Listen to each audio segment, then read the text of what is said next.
I would like to thank you for the opportunity to submit testimony to the committee.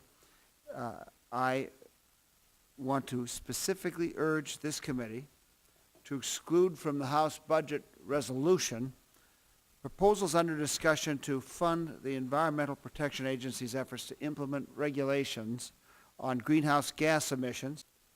I believe that these regulations are ill-conceived, fundamentally because they're based on a statute that was initially enacted to address an entirely different range of issues.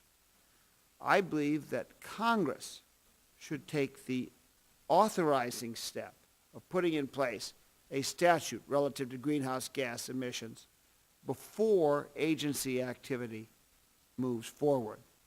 In North Dakota and many parts of the country, the energy sector is a primary engine that has kept our economy strong while the rest of the country has struggled. The current Clean Air Act was not developed for greenhouse gas emissions, and it does not work to try and shoehorn greenhouse gas emissions into this statute.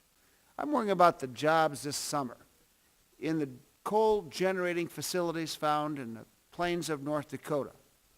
Normally, you would have the utilities making it, or the co-ops making decisions to do their annual plant upgrades. This has the positive effect of lowering emissions and keeping the plant at best operating standard. What will be placed in question this summer is whether or not that kind of investment will be even made, because it won't know whether or not it'll pass muster with rules yet to be promulgated by the EPA on best available control technology. I think we could lose jobs. We could lose jobs as early as this summer and freeze everything in place in terms of plant maintenance, a very unfortunate result.